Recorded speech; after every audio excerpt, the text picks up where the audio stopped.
ومن يفعل ذلك عدوانا وظلما فسوف نصليه نارا وكان ذلك على الله يسيرا. صدق الله. واجعله لنا هجتين يا رب العالمين.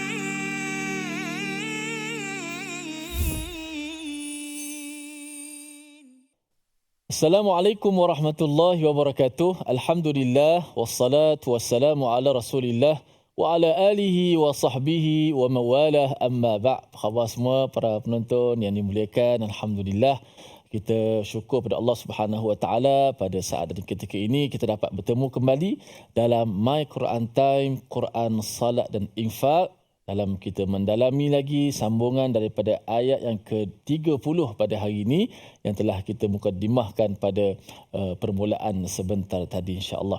Dan mudah-mudahan para penonton di rumah dan juga di studio terus diberikan kesihatan dan diberkati akan waktu umur yang Allah Taala berikan pinjaman kepada kita untuk kita banyakkan masa kita dengan Al-Quran. Inilah bukan sekadar kita membina syurga rumah kita di hari akhirat kelak, tetapi panduan ini yang akan menjadikan kita melangkah dalam setiap kehidupan kita dekat dunia ini.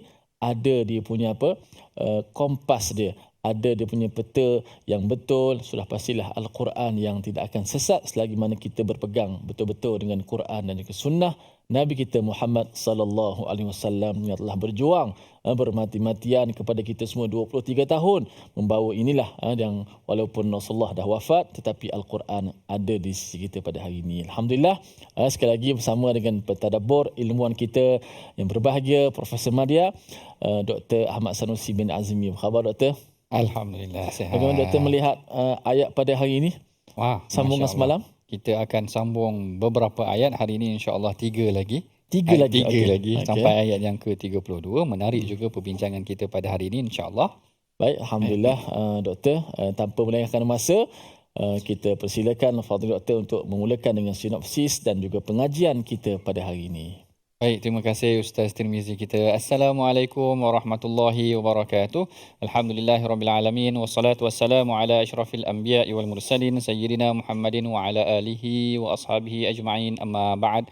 Apa khabar tuan-puan, ibu ayah yang saya kasihi sekalian? Mudah-mudahan kita semua berada dalam keadaan yang sihat sejahtera. Allah Taala beri kita kelapangan. Dua perkara yang manusia sering leka, Rasulullah kata, adalah nikmat kelapangan dan nikmat kesihatan. As-sihhatu wal faragh. Nikmat lapang ini Allah Taala beri kita masa untuk kita mengaji Al-Quran.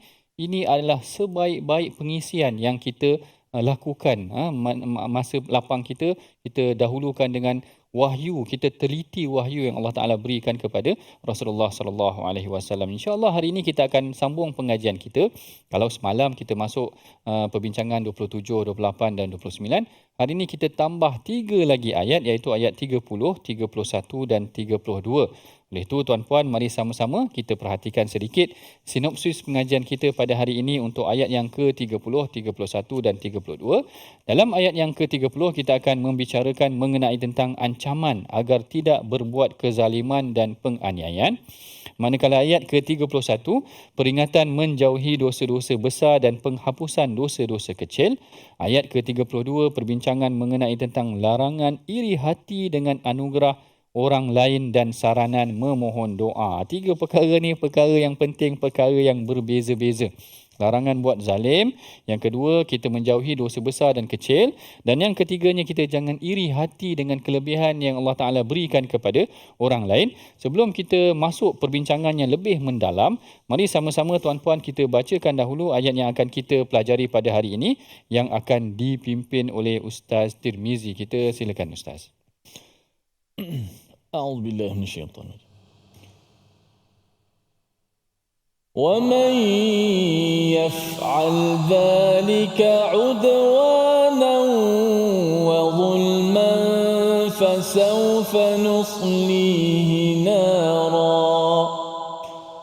كان ذلك على الله يسيرا إن تجتنبوا كبائر ما تنهون عنه نكفر عنكم سيئاتكم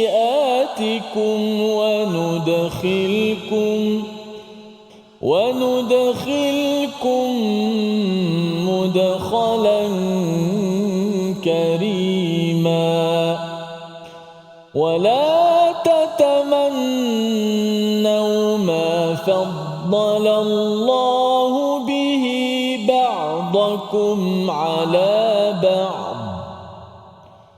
للرجال نصيب مما اكتسبوا وللنساء نصيب مما اكتسبن واسألوا الله من فضله إن الله كان بكل شيء عليما. Sadaqallahul azim. Sadaqallahul azim. Dalam ayat yang ke-30 Allah Ta'ala berfirman, dan barang siapa berbuat demikian dengan cara melanggar hukum dan berbuat zalim, kami akan masukkan mereka ke dalam neraka yang demikian itu adalah mudah bagi Allah. Ayat ke-30 ini adalah sebenarnya kesinambungan daripada ayat yang ke-29. Kalau kita perhatikan dalam perbincangan semalam, ayat ke-29 mengenai tentang larangan memakan harta orang dengan jalan yang batil, dengan jalan yang salah. Kita curi harta orang, kita ambil harta orang, kita zalimi hak dia, ataupun kita ambil rasuah dan sebagainya. Maka Allah Ta'ala kata, وَمَنْ يَفْعَلْ ذَلِكَ عُدْوَانًا. Yang ni kita tengok. Sebab kerana perbincangan dalam ayat yang ke-29, Allah Ta'ala sebut dua perkara. Satu, jangan makan harta orang secara batil. Yang kedua, Allah Ta'ala kata, jangan bunuh diri. Jangan bunuh diri. Jadi sebenarnya bila Allah Ta'ala kata وَمَنْ يَفْعَلْ ذَلِكَ, siapa yang melakukan itu, zalika tu maksudnya itu, yang demikian itu ini merujuk kepada siapa? Kalau menurut Syekh Tantawi, sebenarnya itu ini adalah merangkumi semua yang dibincangkan sebelum inilah tadi, maknanya tentang makan harta secara batil, tentang membunuh diri, membunuh orang lain ke, ataupun melakukan dosa. Itu semua termasuk dalam perkara tersebut. Sebahagian ulama menyatakan zalika ini sebenarnya merujuk kepada bunuh itu, kerana yang bunuh itu yang paling dekat. Wala taqtulu anfusakum innallaha kana bikum rahima wa may yaf'al dzalika.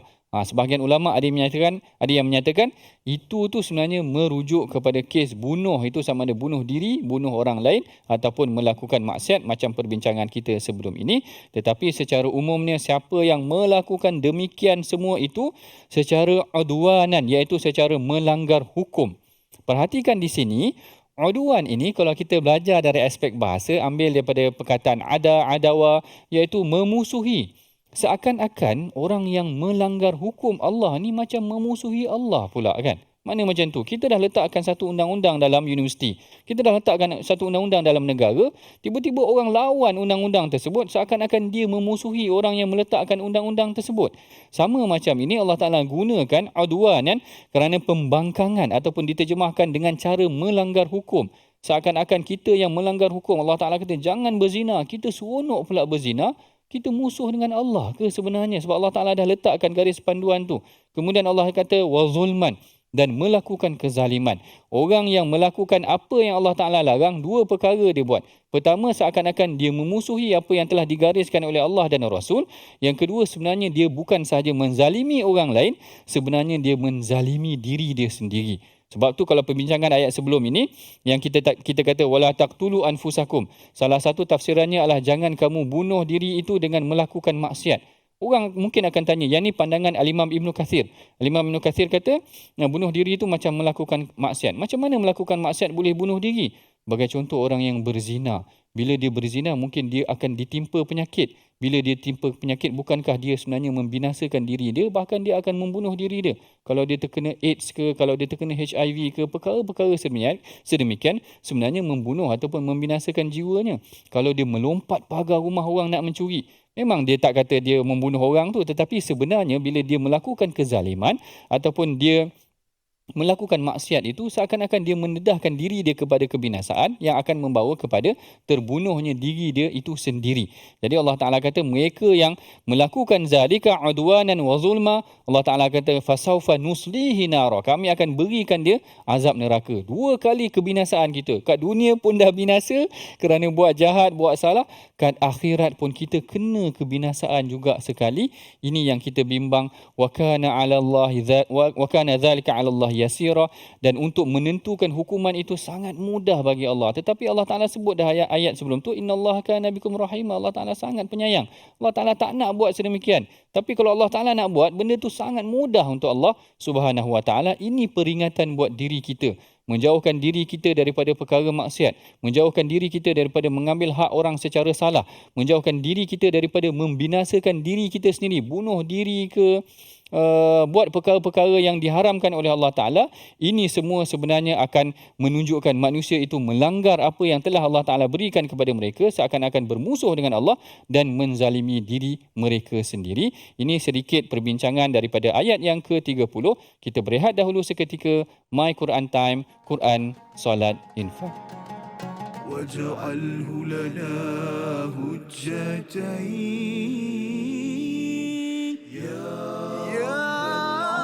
رب العالمين.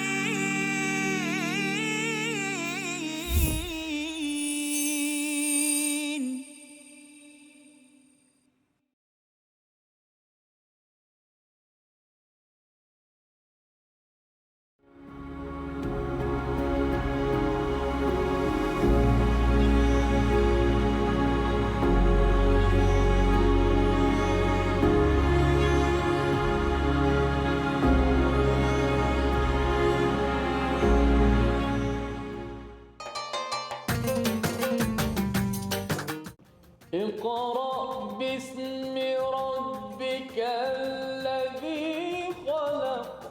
Hayati isi kandungan Al-Quran dalam My Quran Time setiap hari jam 12 tengah hari di TV9 dan saluran Astro 149. Quran, Salat. Infak.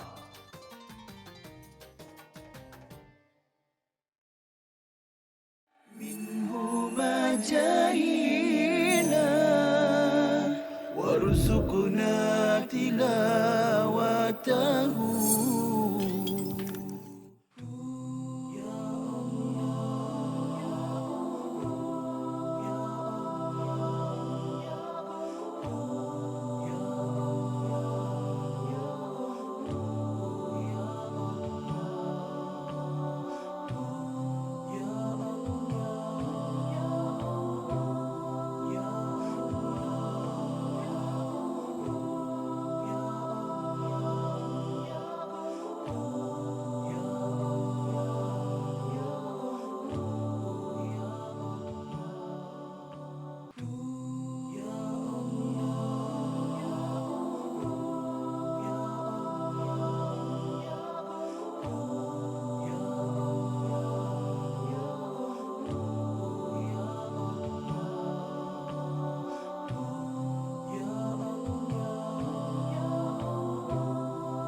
واجعله لنا هجتين يا رب العالمين.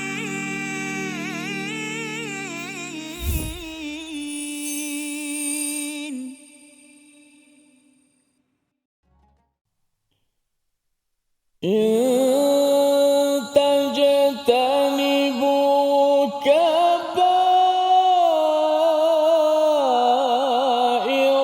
ما تنهون عنه نكفر عنكم سيئاتكم وندخلكم مدخلا كريما. صدق الله العظيم. Sadaqallahul Azim. Pada ayat yang ke-31 Allah Ta'ala berfirman, jika kamu menjauhi dosa-dosa besar, di antara dosa-dosa yang dilarang melakukannya, niscaya kami hapuskan kesalahan-kesalahanmu dan kami akan masukkan kamu ke tempat yang mulia. Hadirin hadirat, ibu ayah, para penonton yang dikasihi Allah, kita bertemu lagi dalam sesi perbincangan kita yang kedua. Perbincangan mengenai tentang bagaimana. Kalau dalam ayat yang ke-30 tadi, Allah Ta'ala kata siapa yang melakukan dosa seperti ambil harta orang, bunuh diri dan sebagainya, mereka ni seakan-akan menzalimi diri mereka sendiri, mereka seakan-akan memusuhi Allah, dan mereka ni kalau Allah Ta'ala nak masukkan ke dalam neraka, perkara itu sangat mudah. Perbincangan dalam ayat yang ke-31 ini menarik. Allah Ta'ala perincikan pula apa yang dimaksudkan dengan orang yang melanggar batas ini. Orang yang melanggar hukuman yang telah ditetapkan oleh Allah. Allah Ta'ala berfirman seperti mana yang dibacakan oleh Ustaz Tirmizi tadi. In tajtanibu kaba'ira ma tunhauna anhu nukaffir ankum sayyi'atikum. Kalau sekiranya kamu jauhi dosa-dosa besar, kami akan hapuskan kesalahan-kesalahan kamu. Nukaffir ankum sayyi'atikum wa nudkhilkum mudkhalan karima. Dan kami akan masukkan kamu pula ke dalam mudkhalan karima ni, ke dalam syurga, di tempat yang sangat mulia. Jadi perbincangan mengenai tentang ayat ke-31 ini sebenarnya adalah perbincangan perincian mengenai tentang dosa. Sebahagian ulama tafsir membahagikan dosa kepada dua secara yang kita tahu. Kaba'ira ma tunhauna anhu, iaitu yang pertamanya adalah dosa besar, yang keduanya nukaffir ankum sayyi'atikum, kami akan hapuskan dosa-dosa. Sayyi'at di sini sebahagian ulama mendefinisikan dia sebagai dosa kecil. Maknanya kaba'ira ini adalah satu dosa besar, dan yang keduanya adalah sayyi'atikum didefinisikan sebagai dosa kecil, yang mana di sinilah Syekh Tantawi kata nukaffir ankum sayyi'atikum. Maknanya dosa kecil itu boleh dihapuskan dengan apa-apa yang kita lakukan, menanggung kesilapan-kesilapan dosa kecil tersebut. Manakala dosa besar, dia tidak boleh semudahnya dihapuskan melainkan dengan taubat. Melainkan dengan beberapa syarat. Seperti yang pertama, dia mesti tekad untuk tinggalkan dosa besar tersebut. Tadi kalau dia dah bunuh orang, kalau dah mencuri harta orang, kalau dah menzalimi orang, dia kena berhenti dan berazam untuk meninggalkannya. Kemudian bertaubat dan memulangkan hak-hak yang dizalimi. Hak-hak yang dizalimi ni Masya Allah sebenarnya banyak. Kalau dia terambil harta orang, dia pulangkan hak mereka. Kalaulah ada kisas, maknanya dia bunuh, maka dia boleh dibunuh balas ataupun dibayarnya diat. Dibayarnya tebus kepada pembunuhan yang berlaku untuk dosa-dosa yang besar. Apa dosa-dosa besar ini? Kalau menurut Syekh Osman Khamis, dia membahagikan ataupun dia meletakkan beberapa kriteria dosa besar. Antaranya seperti Allah Ta'ala menggunakan perkataan laknat. Perkara yang Allah Ta'ala laknat itu dimasukkan dalam kategori dosa besar. Sebagai contoh, Allah Ta'ala melaknat orang yang mengambil rasuah. Kita bincang dah. La'anallahu rashi wal murtashi. Maka dia adalah termasuk dalam golongan orang yang melakukan dosa besar. Bahkan ada satu hadis yang menarik. Rasulullah kata mal'un. Mal'un ni maknanya dilaknat. Orang kita selalu panggil mala'un dia tu. Mala'un ni maksudnya bukan main-main dalam hadis. Maknanya dia dilaknat. Mala'un. Mala'un ni, mal'un ni ambil daripada bahasa Arab dan ambil dalam perkataan hadis ni. Mal'un man kammaha al-a'ma anit tariq. Rasulullah kata dilaknat. Mal'un ni maksudnya dilaknat orang yang mengalihkan laluan bagi orang yang buta. Allahu Akbar. Maknanya Rasulullah meletakkan satu kriteria, tahap yang tinggi.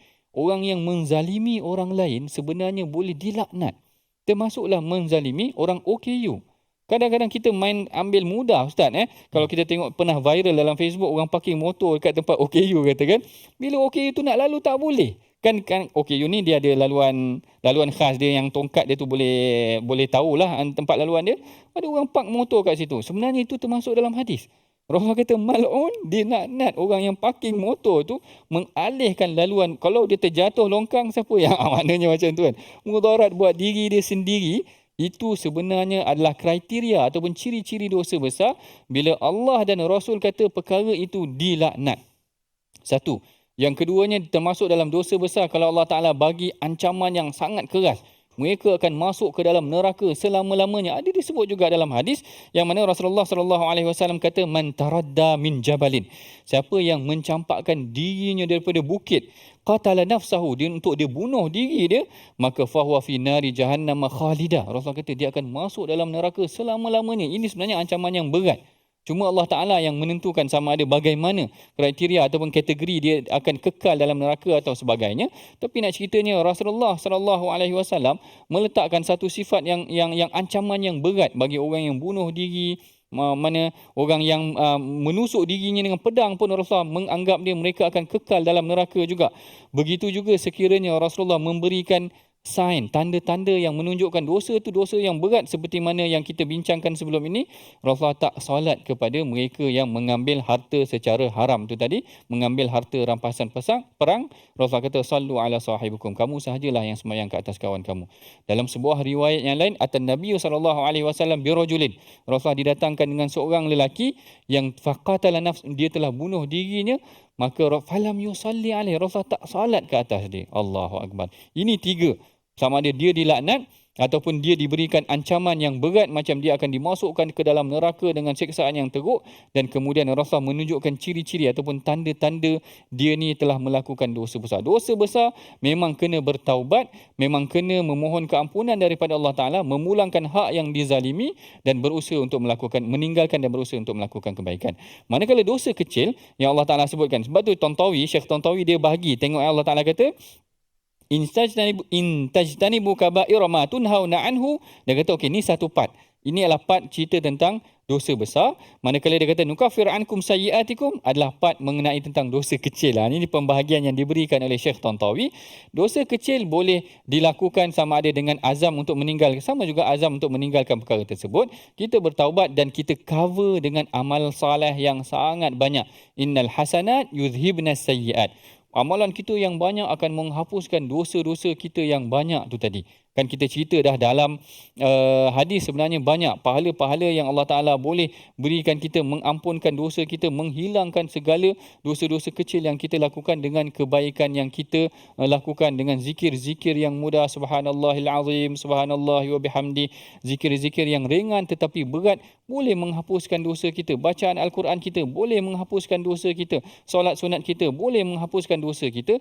Bahkan ada amalan-amalan yang simple, solat sunat seperti sebagai contohnya ni tadi, Allah Ta'ala kata dia telah menjamin tempatnya di dalam syurga. Tuan-puan ingat tak, ada beberapa sahabat yang memang telah dijamin. Kan dalam penghujung ayat ni Allah Ta'ala kata wa nudkhilkum mudkhalan karima, kami akan masukkan dia ke dalam syurga. Ada amal-amal soleh yang ringan tetapi penghuninya dah ada dalam syurga. Sebagai contoh, satu malam Rasulullah bermimpi terlihat di dalam syurga itu ada seorang lelaki yang sedang duduk. Lalu Rasulullah tanya, siapakah itu? Dia kata itulah Harithah bin Nu'man. Lalu malaikat menjawab, dia kata zakal bir, itulah kebaikan kerana dia melakukan kebaikan kepada ibunya. Kebaikan yang kita lakukan kepada ibu menjamin tempat kita di dalam syurga, sehingga Rasulullah sebut nama sahabat tersebut. Kalau tuan-puan pernah dengar kisah Bilal, kisah yang masyhur, yang kita kata, yang Rasulullah kata, ya Bilal bima sabaqtani fa inni sami'tu khashyataka fil jannah. Wahai Bilal, dengan apa engkau mendahului aku? Kerana aku dah dengar derapan tapak kaki dia di syurga. Ada yang kata kerana solat 2 rakaat sebelum wuduk. Ada yang kata kerana dia menjaga wuduk ataupun dia menjaga wuduk atau bersih dia itulah. Ataupun ada sahabat lain macam Bilal yang macam Abu Bakar yang telah dijamin tempat dia di syurga dengan amal-amal dia yang banyak, menjamin tempat dia di dalam syurga. Allah Ta'ala kata, kalau kamu lakukan kebaikan yang banyak, nukaffir ankum sayyiatikum, kami akan hapuskan dosa-dosa kamu, wa nudkhilkum mudkhalan karima, kami akan masukkan kamu ke dalam syurga. Itu secara umumnya perbincangan mengenai tentang ayat ke-31. Kita masuk kepada mu'jam ataupun perkataan pilihan kita pada hari ini. Apakah perkataan pilihan kita pada hari ini? Iaitu perkataan yang diambil daripada ayat ke-30 itu tadi, iaitu perkataan wa kana dzalika 'ala Allah yasira. Yasira ini diambil daripada perkataan yasira yang membawa maksud mudah, ringan. Mudah dan ringan, iaitu disebut banyak kali di dalam Al-Quran, iaitu sebanyak 44 kali. Dan ini terkandung dalam surah Yusuf, dalam suratul Hajj, dalam suratul Ankabut. Perkataan yasira ini membawa maksud mudah. Banyak sebenarnya contoh-contoh yang kalau kita tengok bagaimana Rasulullah sallallahu alaihi wasallam juga menyebutkan perkataan yassira ataupun yassiru wala tu'assiru, permudahkan urusan, jangan beratkan urusan. Itu adalah dari aspek penggunaan, dari aspek bahasa. Bahkan ada seorang sahabat namanya Huzun ataupun Hazan, sedih ataupun susah, lalu Rasulullah ubah nama itu kepada Sahal. Sahal ni maksudnya mudah ataupun senang. Sahal bin Sa'ad As-Sa'idi, seorang sahabat Nabi yang asalnya namanya sedih ataupun susah, Rasulullah ubah kepada senang, macam perkataan Yasir ni. Tadi kan kita ada kawan-kawan kita yang namanya Yasir. Namanya Yasir, kita sebut Yasir macam tu. Jadi ini perbincangan mengenai tentang perkataan pilihan kita pada hari ini. Kita berehat dahulu seketika. My Quran Time, Quran, Salat, Infak. واجعله لنا هجتين يا رب العالمين.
جاهينا وارزقنا تلاوته. Tidak ada. Yang paling ada pun, yang paling warid dalam hadis Nabi SAW pun satu saja, iaitu pada esoknya baru kita tahu, bukan malam tu. Jadi malam tu kita tak dapat tahu, melainkan kalau kita gunakan ayat Al-Quran tadi, salam tu maksudnya apa? Sejahtera, ataupun rasa tenang. Tapi masalahnya tenang ni berbeza ikut orang kan. Ada orang dia tak tenang hidup dia kan. Macam mana kan? Bukan malam tu yang tenang ataupun tak tenang. Kalau tanda daripada Al-Quran, salam tu saja. Tapi kalau dalam hadis, satu-satunya hadis yang menceritakan tentang tanda dia adalah pada keesokan paginya, matahari yang terbit tu tidak terlalu terik. Dan suasana pada waktu pagi esok tu, masa matahari terbit tu tidak terlalu panas dan tidak terlalu sejuk. Dia sedang-sedang dan dia nyaman. Itu sahaja dalam hadis yang sahih. Itu sahaja tanda yang kita boleh tahu. Maksudnya apa? Maksudnya kita cuma boleh tahu malam itu malam Al-Qadar selepas dia berlalu. Bukan semasa ia berlalu. Macam, malam ni, macam kita WhatsApp member-member kan. Tak.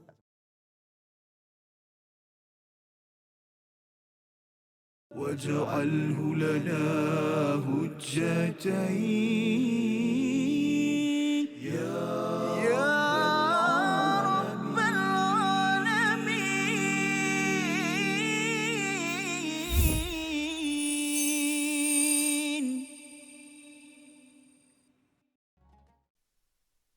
صلى الله على محمد صلى الله عليه وسلم صلى الله على محمد صلى الله عليه وسلم صلى الله على محمد صلى الله عليه وسلم صلى الله على محمد صلى الله عليه وسلم. Alhamdulillah, terima kasih pada penonton semua terus setia dalam My Quran Time, Quran, Salat dan Infak. Alhamdulillah, kita nak melihat sedikit ulang kaji kita terhadap ayat-ayat yang telah kita baca sebentar tadi. Itulah pada ayat yang ke-30. Wa may yaf'al dzalika 'udwanan wa zulman fasawfa nuslihi nara wa kana dzalika 'ala Allah yasira. Yang tadi kita dah dengar perkataan yasira yang bermaksud mudah, Dan ada satu ayat dalam Quran menyebut faqra'u ma tayassara min. Maka bacalah daripada Al-Quran tu apa yang mudah. Maka kita belajar Al-Quran ni sebenarnya kita belajar hukum tajwid, belajar cara menyebut huruf supaya kita dapat mudah bila membaca Al-Quran. Dan sebenarnya tidaklah terlalu payah dalam kita menyebut Al-Quran. Maka Allah Ta'ala nakkan kemudahan kepada kita. Tidaklah diturunkan Al-Quran untuk menjadi susah beban kepada kita semua. Maka marilah sama-sama kita menjadikan motivasi Al-Quran ini dan juga sebagaimana yang telah dijanjikan oleh Nabi SAW, al-mahirun bil-Quran ma'as safaratil kiramil bararah, orang yang mahir dengan Al-Quran bersama dengan para malaikat yang mulia. Satu kita kata kemuliaan dan juga darjat, kedudukan untuk menjadikan motivasi kepada kita biar kita belajar Al-Quran, terutama bila dari sudut pembacaan Al-Quran kita nak dapat tingkatkan sedikit demi sedikit dengan kefahaman lagi. Mudah-mudahan kita mendapat apa yang dijanjikan oleh Nabi SAW, ganjaran yang besar dan pahala yang begitu banyak insya-Allah. Alhamdulillah, kita lihat dahulu paparan yang pertama berkenaan dengan ayat yang ke-30 yang dah baca tadi, membetulkan sebutan kalimah udwanan wa zulman pada ayat yang ke-30. Baik. Wa may yaf'al dhalika. Kita nak masuk kalimah udwanan. Dzalika udwanan. Ain yang berbaris di depan ada. Wa may yaf'al dzalika udwa. Huruf dal yang mati selepas huruf ain hendaklah kita qalqalahkannya. Dal salah satu daripada huruf qalqalah, bila mati kita kena pantulkan, ada detakan dekat situ qalqalah. Dan qalqalah ini hanya qalqalah yang sughra, yang kecil sahaja. Namun dia berada selepas daripada huruf ain yang berbaris depan. Ini yang memberi sedikit masalah ataupun memberi kesan kepada pembaca yang kadang-kadang melakukan kesilapan. Seolah-olah huruf dal itu yang mati itu mungkin berbaris di depan ataupun tidak dibunyikan qalqalah yang sepatutnya. Wa may yaf'al dhalika udwa. Ada sebahagian kecil yang baca begitu. Dal tu seakan-akan baris depan. Kerana ain tu dah payah nak menyebut ain. Ain tu dah berada di tengah halqum kita, kerongkong ni. Lepas tu nak matikan dal pula dalam keadaan dal tu nipis. Kadang-kadang terpengaruh dal tu macam jadi huruf yang mati ataupun huruf yang berbaris di depan. Wa may yaf'al dhalika udwa. Jadi kita nak baca begini. Auda. Bukan audu. Okey. Cuba sebut. Wa may yaf'al dhalika udwana. Wa may yaf'al dhalika udwana. Wa may yaf'al dhalika udwana. Wa may yaf'al dhalika udwana. Jadi huruf ain tu ditekankan sedikit intonasi suara kita. Dzalika auda, supaya dal tu dapat dipantunkan secara semula jadi, tidaklah dibuat-buat, tidaklah ditekan-tekan. Okey. Wa may yaf'al dzalika udwana. Wa may yaf'al dzalika udwana. Begitu sekali lagi. Wa may yaf'al dzalika udwana. Wa may yaf'al dzalika udwana. Dan huruf ain tu sendiri hendaklah seperti mana huruf ain. Dzalika biar begitu. Jangan dzalika Dzalika itu tidak lagi suara ain yang betul. Dzalika biar begitu. Wa may yaf'al dzalika udwana. Wa may yaf'al dzalika udwana. Okey, kemudian kita nak masuk kalimah yang seterusnya, wa zulman. Okey, daripada kalimah udwanan tu nak masuk pula wa zulman fasawfa nuslihi naran. ومن يفعل ذلك عدوانا وظلما ومن يفعل ذلك عدوانا وظلما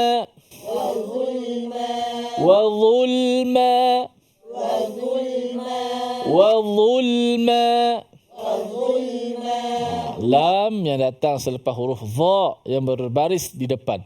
Dha tu sudah pasti tebal lah. Isti'la, huruf yang isti'la, huruf yang itba.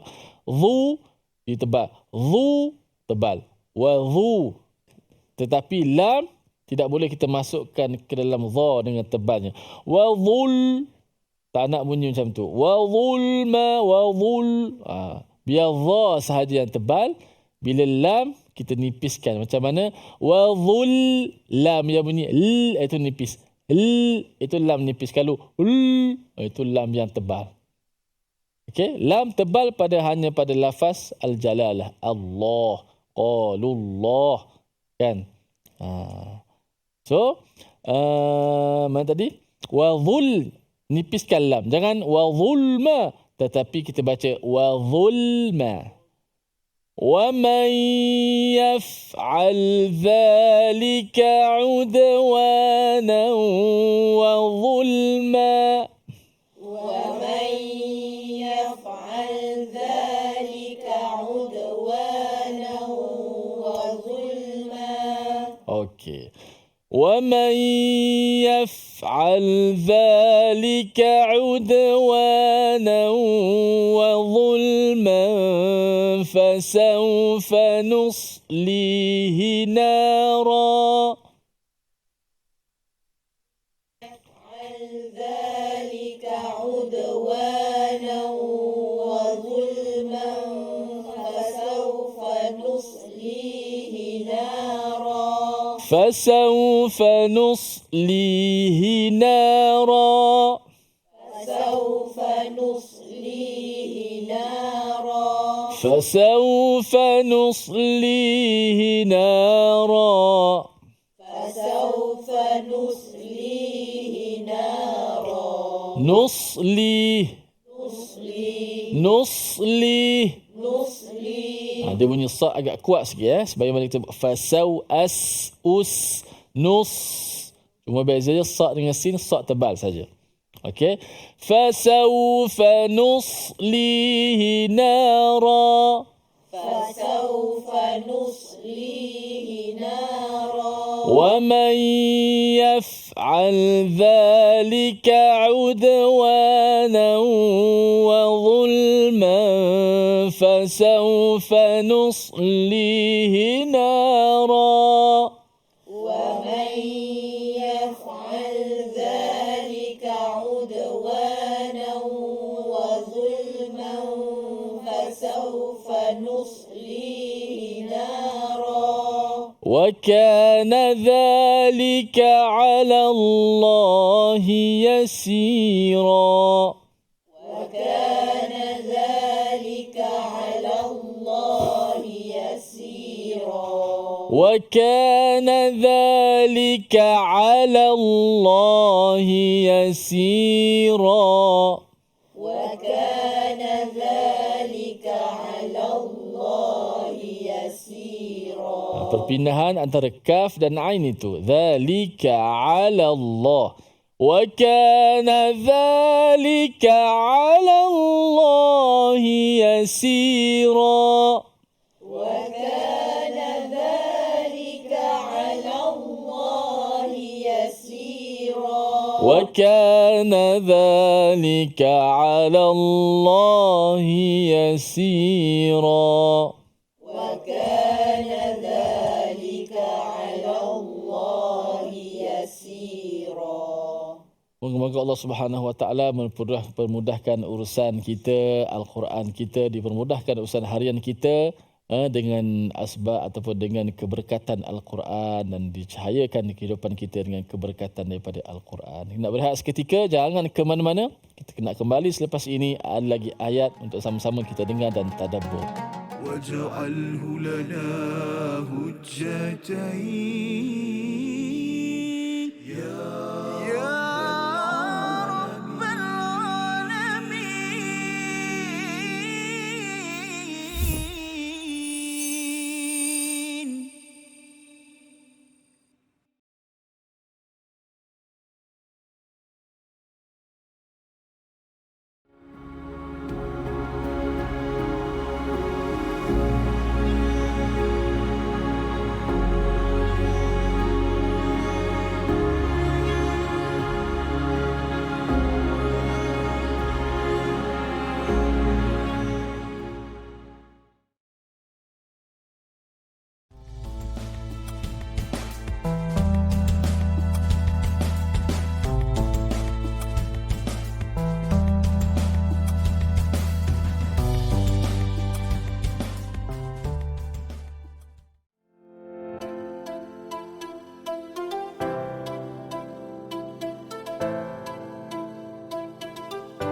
جاهنا وارزقنا تلاوته. Mereka yang ni yang kita kena tanamkan dalam keluarga kita juga. Ingat tak hadis yang Rasulullah sebutkan, rahimallahu rajulan. Rasulullah kata Allah Ta'ala merahmati seorang lelaki, yaqumul lail, dia mendirikan malam, kemudian dia mengejut isteri dia. Kalau isteri dia susah nak bangun, dalam hadis tu menyebut dajjah, maknanya dia percikkan sikit air, dia manja-manja pada isteri dia supaya bangun malam. Macam tu. Kalau ayah saya tak, dia simbah air tu. Itu bakul. Itu maknanya itu dah pukul 6.30. 6.30 simbah air terus. Simbah Kalau qiyamul lail tu maknanya mungkin boleh genjis lagi. Mudah-mudahan bangunlah. Maknanya sebab apa? Rasulullah mendoakan rahmat Allah. Rasulullah kata rahimallahu rajulan, Allah Ta'ala merahmati lelaki yang bangun qiyamul lail, dia kejut pula isteri dia, dia kejut pula anak dia. Sebab itulah kita perhatikan bagaimana Saidina Umar, Saidina Abu Hurairah, orang yang tidur di rumah mereka dapat perhatikan mereka inilah sahabat yang mendirikan malam, kemudian dia kejut ahli keluarganya, kekuatan mereka. واجعله لنا هجتين يا رب العالمين.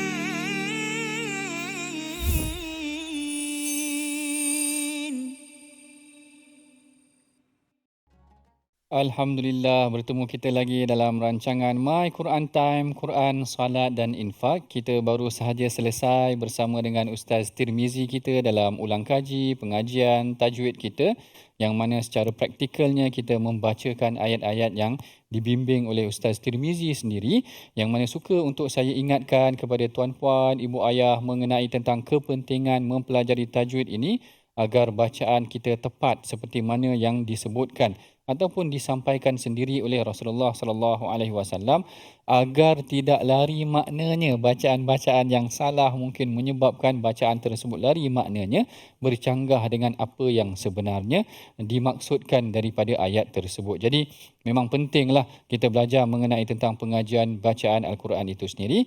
Baik, yang pada kali ini kita akan masuk pula pada ayat yang ke-32. Ayat yang ke-32.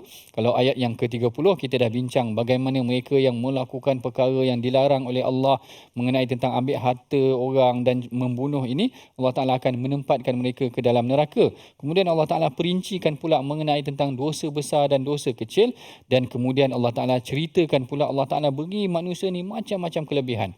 Kalau ada yang melakukan dosa dan ada yang melakukan dosa, pahala, macam-macam kelebihan Allah Ta'ala berikan kepada kita semua. Tetapi jangan sampai kita mengharapkan kurniaan orang lain itu ada dalam diri kita, ataupun kita bersifat hasad sehingga menyebabkan kita dengki dengan orang lain. Ini yang disebutkan dalam ayat yang ke-32.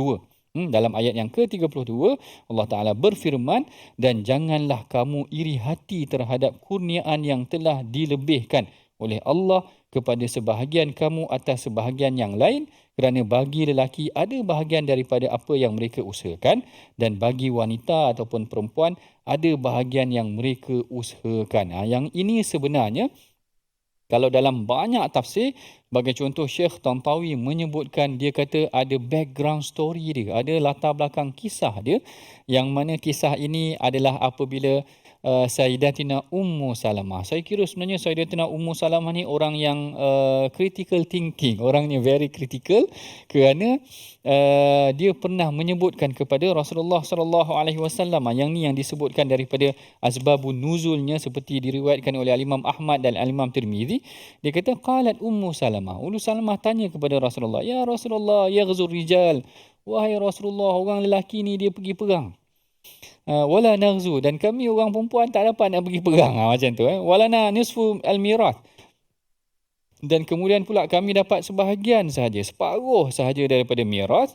Maka Allah Ta'ala pun turunkanlah ayat, wala tatamannau ma faddalallahu bihi ba'dakum ala ba'. Jangan kamu iri hati atas kelebihan yang Allah Ta'ala berikan lebihnya pada orang lain. Setiap orang ada peranannya sendiri.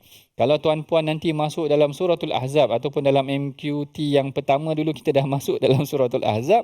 Sebenarnya ayat yang innal mu'minina wal mu'minat wal muslimina wal muslimat ni, yang panjang ayat tu sebenarnya hasil persoalan daripada Sayyidatina Ummu Salamah juga. Ummu Salamah tanya kepada Rasulullah, wahai Rasulullah, asyik sebut tentang orang lelaki aja. Macam tu dia tanya. Asyik lelaki. Lalu Allah Ta'ala turun ayat ini, jangan main-main. Orang perempuan tanya, Allah Ta'ala turun ayat, maknanya menjawab persoalan yang diberikan kepada Rasulullah tadi oleh Ummu Salamah. Banyak sebenarnya beberapa ayat yang diturunkan kerana aduan daripada kaum wanita sendiri. Kalau kita tengok dalam kes mujadilah ataupun mujadalah, qad sami'allahu qaulal lati tujadiluka fi zawjiha, yang turun ke atas Khawlah binti Tha'labah. Orang perempuan juga tanya hukum kepada Rasulullah. Bahkan ada juga orang perempuan, yang ni tak ada ayat dah, yang orang perempuan iaitu Hindun, yang mengadu kepada Rasulullah tentang suaminya Abu Sufyan yang tidak memberikan belanja kepada dia. Dia kata, wahai Rasulullah, suami aku ni kedekut. Syahih dalam lafaz hadis tu sebenarnya memang syahih, bukan saya main reka-reka ni tuan-puan. Hindun mengadu kepada Rasulullah, dia kata, inna Abu Sufyana rajulun syahih. Wahai Rasulullah, Abu Sufyan ni pembesar, tapi dia lelaki yang kedekut. Syahih ni maksudnya kedekut lah. Lebih kedekut daripada bakhil. Waman syuha, dalam Quran ada disebut waman syuha. Jadi aduan-aduan ini dijawab oleh Allah Subhanahu Wa Taala dan Rasulnya. Dalam kes Hindun tadi, Rasulullah jawab. Kalau dalam kes Ummu Salamah, Allah Ta'ala turunkan, Allah Ta'ala kata, jangan kita iri hati ataupun jangan kita berharapkan kelebihan yang ada pada orang lain akan datang kepada kita. Kita sebenarnya dah tengok banyak perkara. Yang ini yang disebutkan dalam tafsir Al-Kashaf, mengenai tentang orang yang mengharapkan perkara yang ada pada orang lain yang dia tak tahu sebenarnya, barangkali perkara yang kalau perkara tu diberikan kepada dia, barangkali akan menyebabkan dia lebih melampau. Kan kita dah tengok kan, maknanya kita agak-agak aku jadi kaya lah. Jealous tengok Datuk ni, katakan Datuk Ustaz Tirmizi lah. Oi, jealous lah tengok Ustaz Tirmizi ni pakai rumah ada kolam renang ke, ada jealous begitu. Tapi Allah Ta'ala sebut dalam Quran, Allah Ta'ala kata, walau basatallahu rizqa li'ibadihi labaghaw fil ard. Boleh jadi juga harta tu ada pada dia, dia boleh manage dengan baik sehingga menyebabkan dia bertakwa kepada Allah. Tapi ada orang, kita bagi dia kemewahan, dia lebih bagau. Bagau ni maknanya dia melampaui batas. Kan kita tengok, maknanya belum tentu apa yang ada pada orang yang kita harapkan boleh menjadi kebaikan buat diri kita. Barangkali lagi kita kaya, lagi kita engkar kepada Allah. Lagi kita kaya, lagi kita jauh kepada Allah. Kemudian kita harap, oh alangkah seronoknya aku jadi kaya macam dia ni. Kan ingat tak kalau saya pernah cerita pada tuan-puan mengenai tentang Hamka. Hamka ada sebutkan mengenai tentang dua perbandingan yang saya suka perbandingan ni.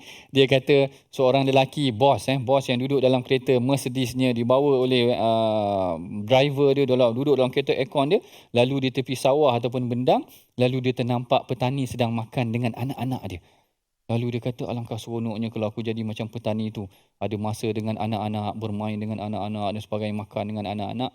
Dalam masa yang sama, bila kereta bos tu lalu sebelah bendang tu, petani tu pula kata, oh alangkah seronoknya kalau aku jadi macam bos tu, duduk dalam kereta aircon, ada driver bawa. Manusia ni semua tak cukup. Dah jadi bos nak jadi petani, kata macam tu. Dah jadi petani nak jadi bos pula. apa sahaja yang kita terlintas, kita tak akan pernah cukup. Lalu Allah Ta'ala nasihatkan, wala tatamannau ma faddalallahu bihi ba'dakum ala ba'd. Jangan kita berharap apa yang ada pada orang lain tu iri hati dengan apa yang telah diberikan kepada orang lain. Barangkali kita bimbang kalau dapat pada kita pun kita tak boleh jadi sebaik seperti dia. Sebab tu Rasulullah larang tengok yang atas, tengok yang bawah, tengok orang yang lebih susah. Berapa ramai orang berharap dengan harta yang kita ada atau dengan kelebihan yang kita ada. Lalu Allah Ta'ala jelaskan, lirijali nasibum mimma iktasabu walin nisa'i nasibum mimma iktasabn. Maknanya bagi lelaki itu dia akan dapat apa yang diusahakan, bagi wanita akan dapat apa yang diusahakan. Rasulullah dalam sebuah hadis bagi satu janji yang hebat. Rasulullah kata pada wanita, kalau dia jaga kehormatan dia, kalau dia jaga solat dia, kalau dia jaga ibadah dia dan dia taat suami dia, dia jaga kehormatan dia, dia boleh pilih mana-mana pintu syurga yang dia kehendaki. Ada 4 perkara yang Rasulullah sebutkan dalam sebuah hadis. Kalau wanita lakukan 4 perkara ni, dia akan boleh pilih mana-mana pintu syurga dia. Ketika saya huraikan hadis ni, saya ada buat 40 hadis mengenai tentang kemuliaan wanita, tak jumpa kelebihan ini kepada orang lelaki. Orang lelaki ni nak kena pilih pintu, dia kena buat banyak amalan, nak kena puasa, nak kena. Tapi orang perempuan ni dengan 4 perkara, jaga solat, jaga puasa, jaga kehormatan dan jaga suami dia, taat pada suami dia, Rasulullah kata dia boleh masuk pada mana-mana pintu syurga yang dia kehendaki. Mana setiap orang ni ada kelebihan yang Allah Ta'ala berikan. Jangan kita mengharapkan ataupun jangan kita iri hati dengan kelebihan yang diberikan kepada orang lain. Dan Allah Ta'ala kata, innallaha kana bikulli syai'in alima. Allah Ta'ala maha mengetahui apa yang dilakukan oleh manusia.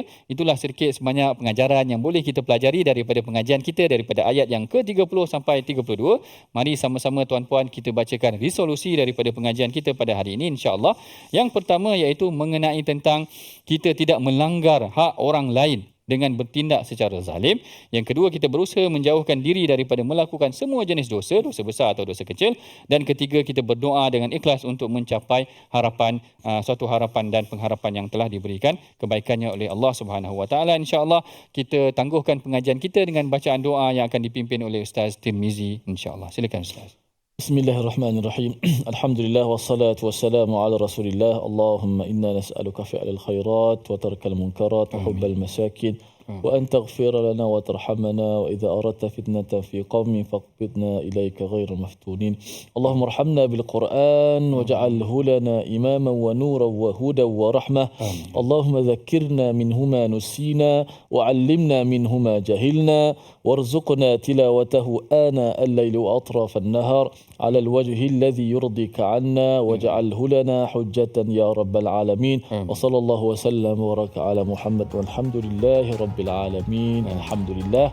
Amin. Moga Allah Subhanahu Wa Taala memakbulkan doa-doa kita semua sehingga kita menjadi hamba Allah yang benar-benar menjadikan Al-Quran sebagai panduan dalam kehidupan kita. Dan alhamdulillah kita mengajak kepada semua sahabat-sahabat untuk bersama-sama berjuang dalam tabung gerakan Al-Quran. Moga-moga dengan sumbangan kita ini dapatlah kita bantu masyarakat kita di luar sana untuk kembangkan Al-Quran, dan boleh scan di QR code yang kita sediakan di skrin kita ini. Mudah-mudahan dipermudahkan urusan kita semua, dan alhamdulillah kita menjadi ahli Quran, insya-Allah. Sekali lagi ucap terima kasih kepada Fadil Profesor Madya Dr. Ahmad Sanusi di atas kupasan dan tadabbur yang begitu menarik. Sama-sama kita dapat pencerahan, dan begitulah indahnya ayat-ayat Allah Subhanahu Wa Taala.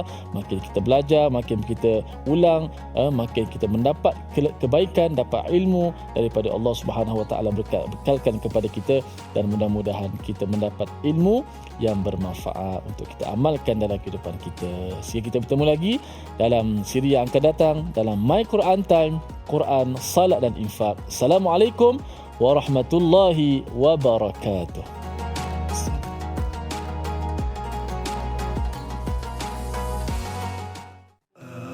آناء الليل وأطراف النهار